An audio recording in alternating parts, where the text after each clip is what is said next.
After the last 2 days, aren't you proud to be a Democrat?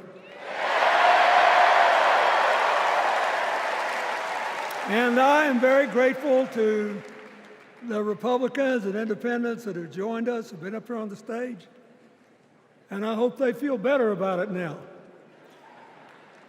Because I've seen all these things that even I have to be reminded of from time to time when I get my spirits down. I love seeing the Obamas here. I love seeing President Biden. And I thought Hillary gave a great speech, too. And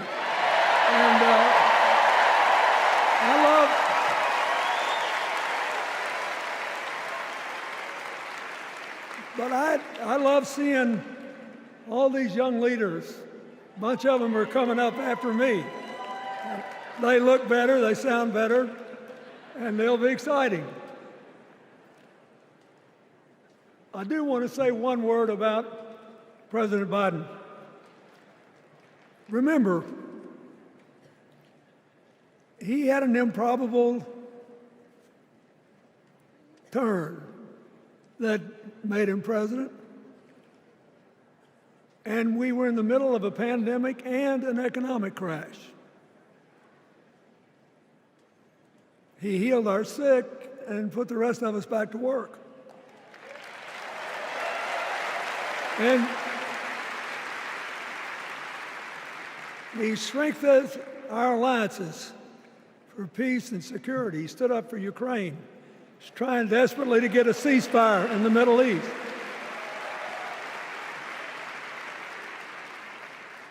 And then he did something that's really hard for a politician to do. He voluntarily gave up political power. And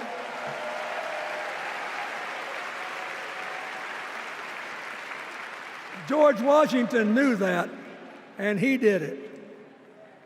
And he set the standard for us serving 2 terms before it was mandatory. It helped his legacy, and it will enhance Joe Biden's legacy. And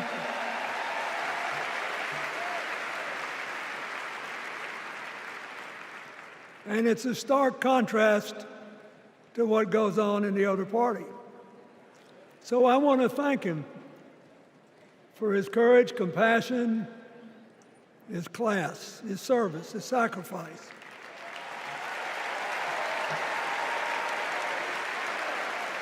Joe Biden,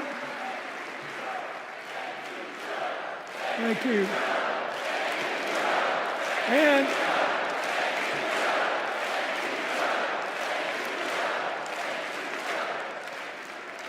he kept the faith, and he's infected a lot of the rest of us. Now let's cut to the chase. I am too old to gild the lily. 2 days ago, I turned 78, the oldest man in my family of 4 generations. And the only personal vanity I want to assert is I'm still younger than Donald Trump.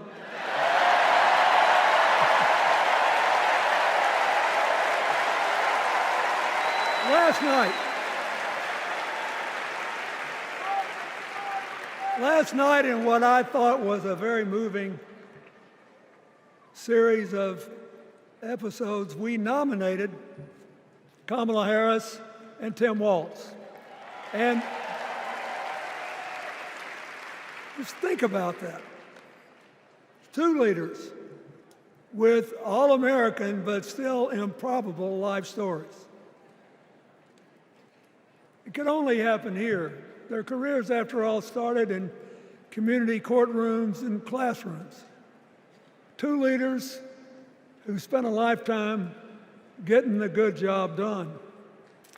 Now, one of the things that I've noticed over my increasingly long life is that a presidential election is unique in several ways. First of all, it's the greatest job interview for the greatest job in the world. Secondly, the Constitution says we, the people, get to do the hiring. And the third thing is that every 4 years, we get to change the requirements for the job.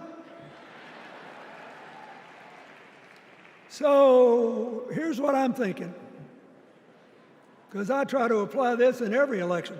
Will this president take us backward or forward? Will this president give our kids a brighter future?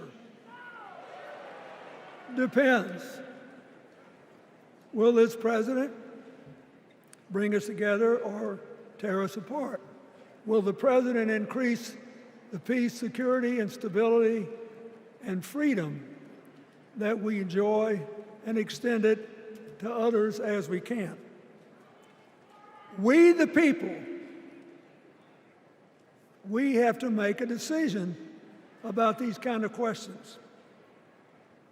And every 4 years, it's a little different because the people come at the candidates, and they say, as they're saying now, here are our problems, solve them. Here are our opportunities, seize them. Here are our fears, ease them.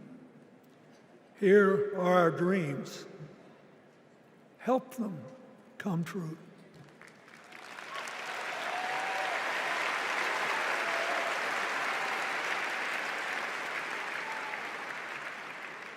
A president can answer that call by saying, I'll do my part, but you have to help me. We have to work together.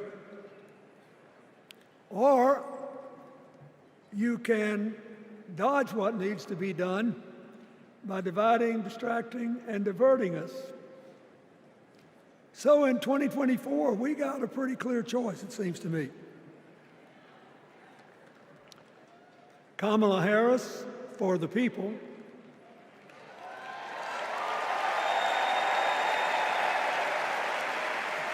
and the other guy who's proved even more than the first go-around that he's about me, myself, and I. I know which one I like better for our country.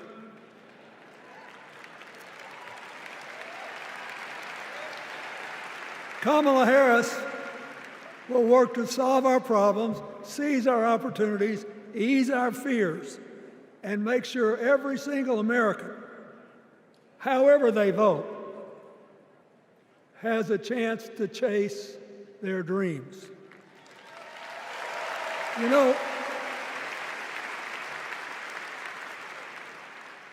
when she was young, she worked at McDonald's. And she greeted every person with that 1,000-watt smile and said, "How can I help you?" Now she's at the pinnacle of power, and she's still asking, "How can I help you?"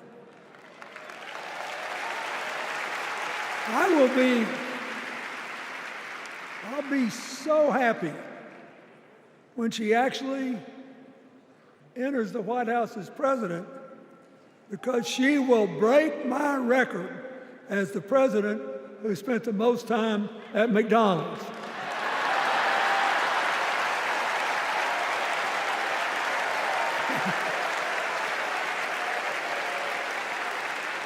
Now, but we got an election to win. And remember, we've got a guy that's pretty good at what he does. Donald Trump has been a paragon of consistency. He's still dividing, he's still blaming, he's still belittling other people. He creates chaos, and then he sort of curates it as if it were precious art. Let me say, not a single day goes by, even though I've been gone for well over 23 years from the White House, not a day goes by that I don't thank the Lord for the chance I had to serve and what it meant.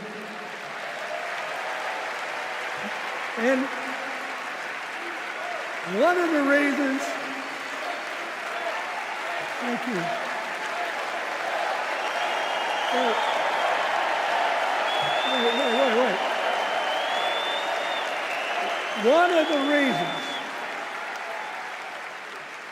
One of the reasons I love the job so much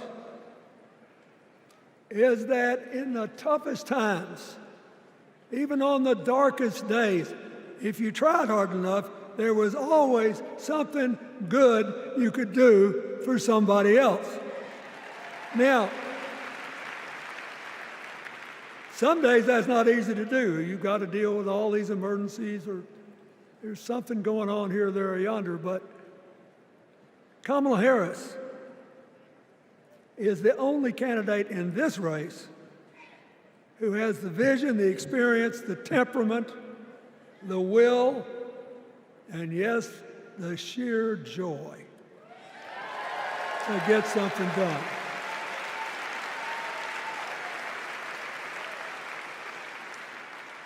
I mean, look, what does her opponent do with his voice? He mostly talks about himself, right? So the next time you hear him, don't count the lies. Count the eyes.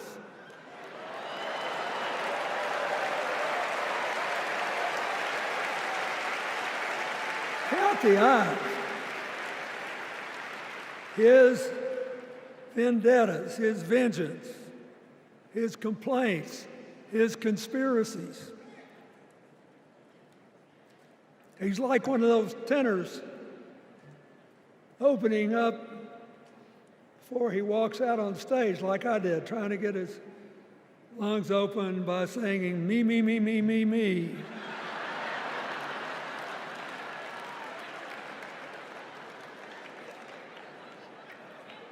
When Kamala Harris is president, every day will begin with you, you, you, you.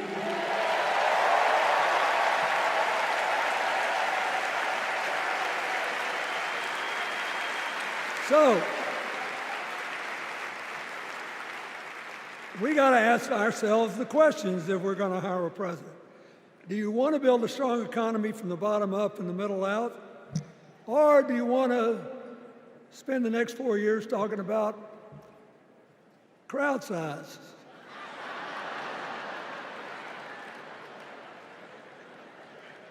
You're going to have a hard time believing this, but so help me, I triple-checked it. Since the end of the Cold War in 1989, America has created about 51 million new jobs. I swear I checked this 3 times. Even I couldn't believe it. What's the score? Democrats 50, Republicans 1.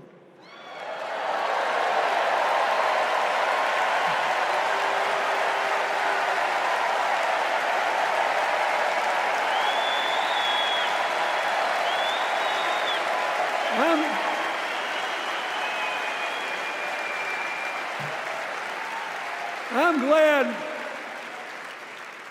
that we've got a championship-winning coach on our team.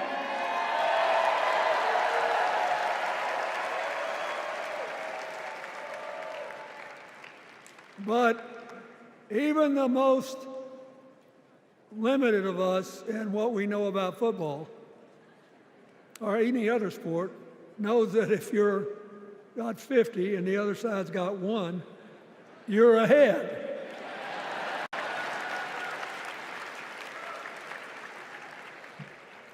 What about affordable housing? It's a terrible problem in America now. We need more. And affordable health care.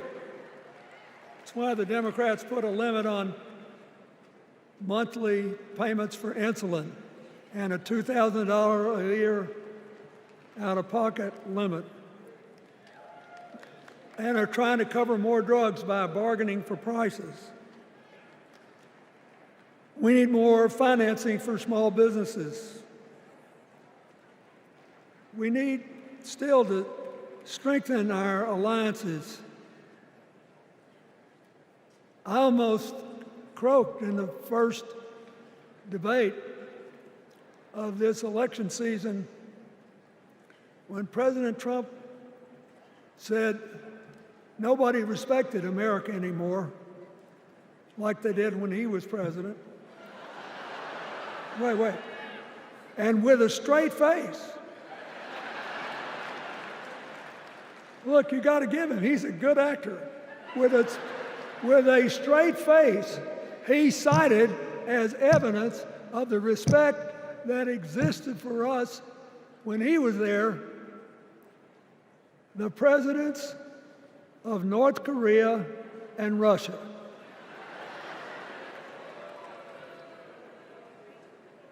I'd rather have the people who respect us now.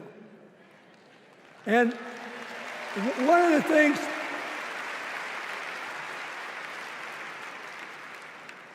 is when you send a signal to the other countries, you want them to know whether they agree with you or not, at least that you're on the level. Here's where you are and what you believe.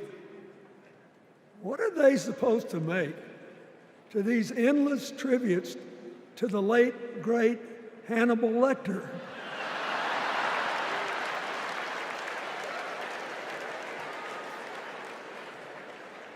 I mean, President Obama once gave me the great honor of saying I was the explainer-in-chief. Folks, I've thought about it, and I don't know what to say.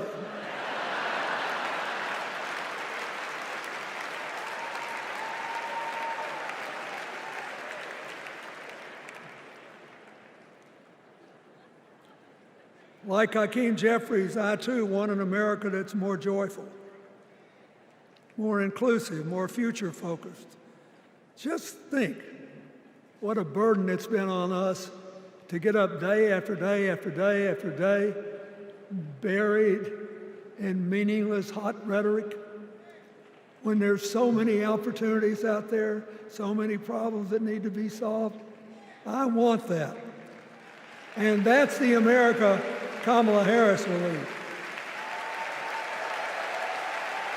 And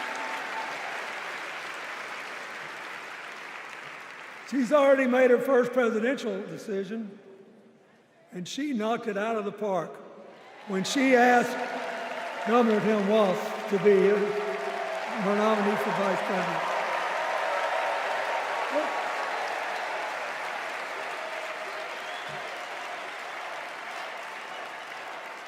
As they used to say when I was a young man growing up in Arkansas, you do not have to be all broke out with brilliance. You just look at Tim Walz, listen to him, follow his record as a teacher, as a coach, in the National Guard, as a congressman, where he was the only Democrat, save one, elected in that district in more than 100 years. And he stayed a long time.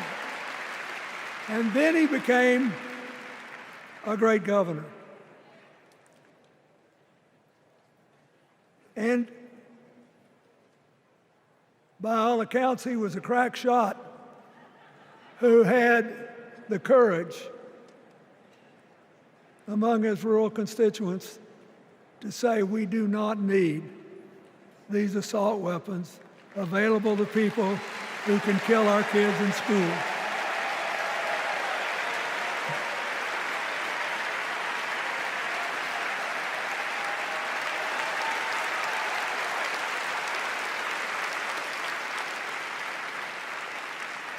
So, armed with her first decision,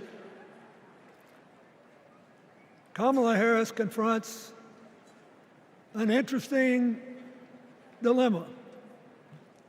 We're going to walk out of here feeling pretty good, I think. We've got energy, we are happy, we feel like a load's off our shoulders. And we know we're just being asked to fight the same fight that the forces of progress have had to fight for 250 years.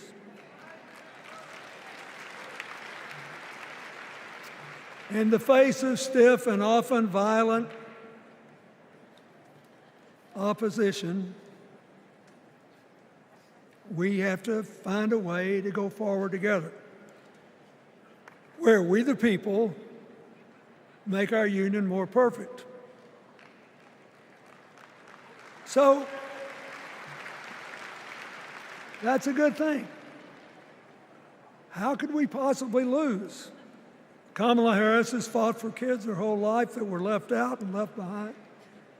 She's taken on gangs trafficking across the border.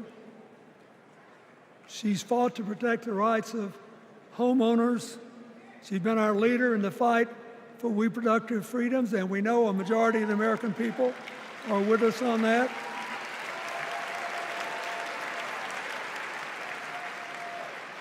And she's gained an invaluable amount of experience as vice president, advancing our values and interests around the world.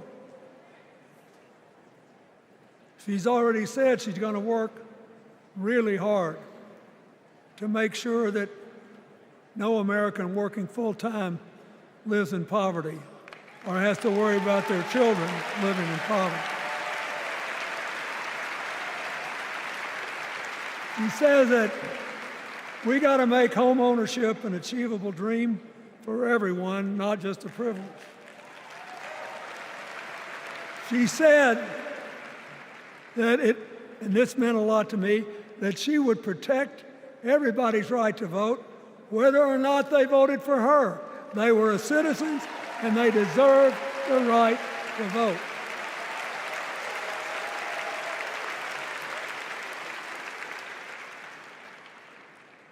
The other day, her opponent implied that as his people voted one more time, they'd be able to rig it from now on and they wouldn't have to vote again. You think they're kidding, but I know a lot of these folks, and most of them are really good people, but some of them think that they are bound to dominate America politically, economically, and socially, and they have to use politics to do it, and they should rig the system. I don't believe that. And so here's what I want to tell you. We've seen more than one election slip away from us when we thought it couldn't happen, when people got distracted by phony issues or overconfident. This is a brutal, tough business. I want you to be happy. One of the reasons that President-to-be Harris is doing so well is that we're all so happy.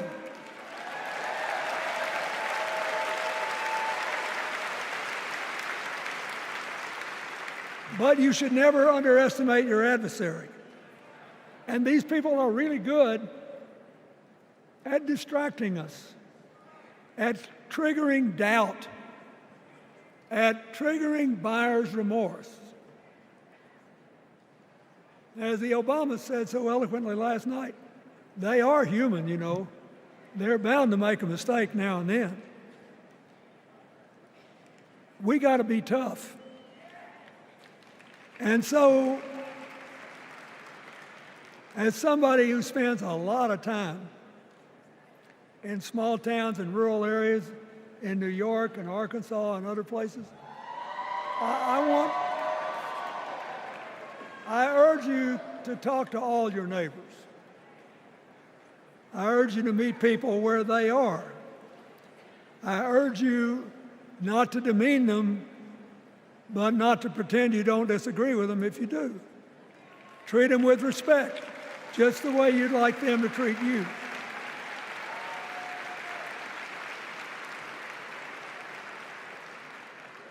Ask for their help and then follow our leader, Kamala, and ask them, how can I help you? We Democrats right now have a lot of hay in the barn. We've got massive achievements, massive advances, but there's still a lot of slips. between today and Election Day that we have to navigate. And so I want to say this from the bottom of my heart. I have no idea how many more of these I'll be able to come to. I started in '76, and I've been to every one since. But no, 72. Lord, I'm getting old. But here's what I want you to know. If you vote for this team, if you can get them elected and let them bring in this breath of fresh air, you will be proud of it for the rest of your life. Your children will be proud of it. Your grandchildren will be proud of it.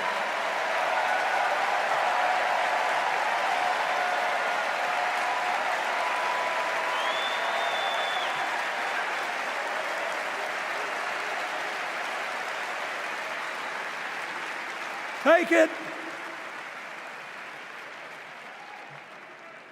from a man who once had the honor to be called in this convention the man from hope.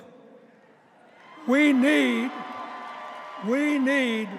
Kamala Harris, the president of joy, to lead us. So,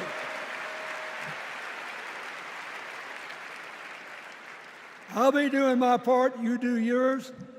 I'll see you when we're making a real joyful noise when the votes are counted. God bless you, and God bless America.